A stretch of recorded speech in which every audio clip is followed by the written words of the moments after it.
For 14 years, Guy Penrod stood on stage with the Gaither vocal band and sang almost everything in the gospel catalog, except one song, and the reason he avoided it had nothing to do with music at all.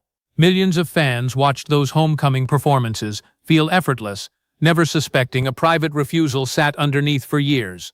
This is the story of why he refused it, what it cost his family before he finally sang it, and why Bill Gaither never once pushed him to explain. Guy Wayne Penrod was born March 2, 1963, in Texas, into a household where faith wasn't something you visited on Sundays, it was the center of daily life. His father worked as a minister, and church shaped how young Guy understood the world before he had language for any of it. Old hymns played in that house the way lullabies play in most others, and by the time his voice had matured, it had turned into something that could stop a room cold. In 1994, Guy joined the Gaither vocal band, and for longtime fans of the homecoming recordings, his arrival felt inevitable, like a piece that had been missing without anyone noticing. His voice carried a depth and range that settled low, then reached for something unexpected, and it became one of the defining sounds of the homecoming era.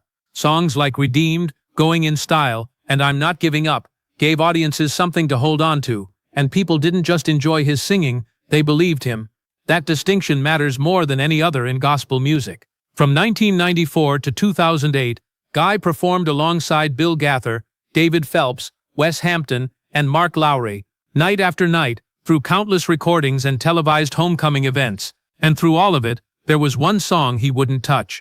When it came up in rehearsal, Guy quietly stepped back. No argument, no scene, just a quiet refusal that nobody outside the group fully understood. That song was He Touched Me, written by Bill Gaither in 1963, while he was a young schoolteacher trying to describe an experience of grace he'd heard about his whole life but had never quite put into words himself.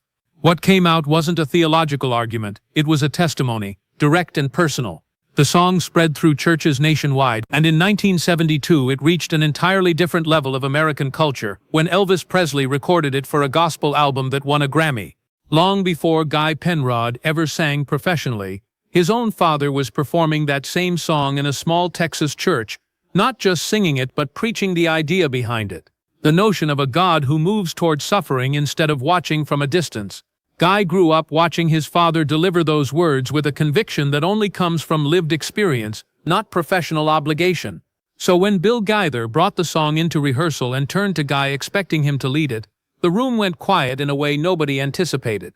Guy told Bill, without much explanation, that he wasn't ready.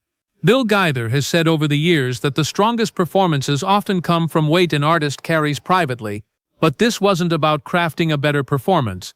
This was about protecting something that hadn't healed. Testimony and performance aren't the same thing, and in gospel music, only one of them holds up over time. Behind that refusal was a slow unraveling happening in Guy's personal life. His father's health had begun declining, while Guy toured constantly with the Gaither organization, and the distance that comes standard with a musician's schedule felt different when the person fading was the man who had shaped his entire understanding of faith. The elder Penrod never had a national platform, no records, no television specials, just decades of consistent presence and a theology his family watched him live out daily. As his father's condition worsened, He Touched Me became inseparable from grief, not because the song is sad, it isn't, but because it belonged so completely to his father that singing it himself felt like borrowing something not yet handed down. Bill Gaither never pushed the issue, which says as much about him as it does about Guy. Gaither had spent his career understanding that gospel music carries real lives inside it, and he recognized when someone needed time instead of a conversation. Nobody in that organization guessed how long that time would stretch, or what it would eventually take to end it. What finally changed things wasn't the passage of time or grief fading into something manageable. It was a conversation with his wife Angie, one Guy has since described as a turning point in his life.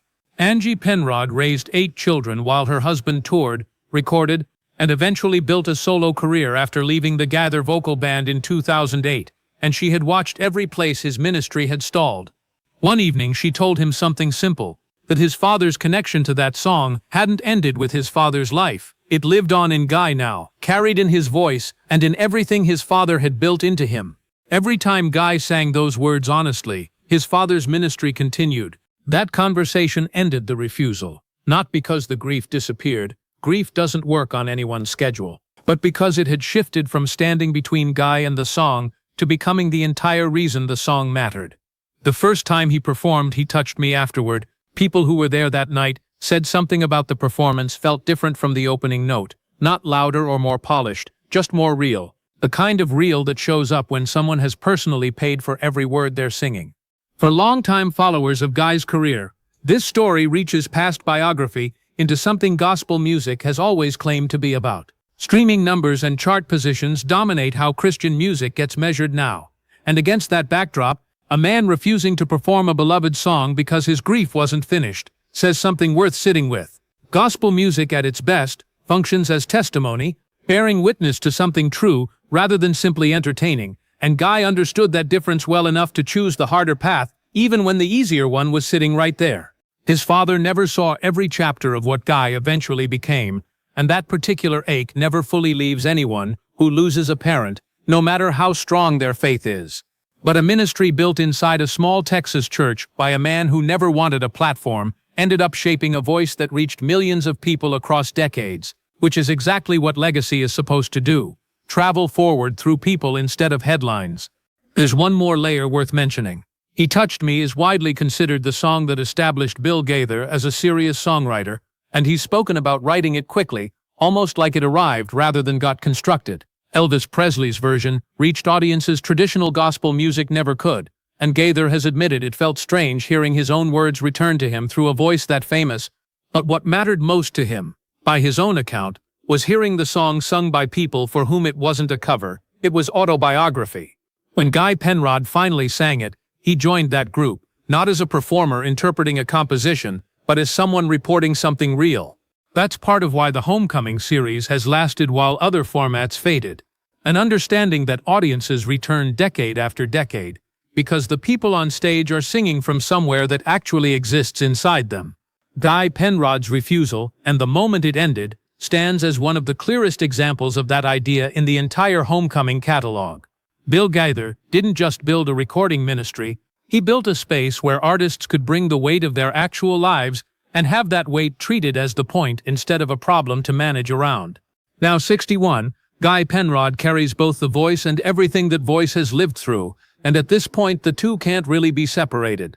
The song he once couldn't sing is now one he returns to without hesitation, and that shift from refusal to testimony captures exactly what gospel music has always been built to hold. Whether any of his 8 children will eventually face their own version of a song that has to be earned before it can be sung is something only time will answer. But Guy Penrod's story, by every account from people who followed it for decades, is still being written. What stays with people who know this story isn't the refusal, it's the patience surrounding it. A father's ministry earned rather than inherited, a bandleader willing to wait years without demanding an explanation, and a wife who found the right words at the right moment. Gospel music has always claimed to deal in truth rather than performance, and Guy Penrod's years of silence followed by that one unforgettable night prove the claim still holds up.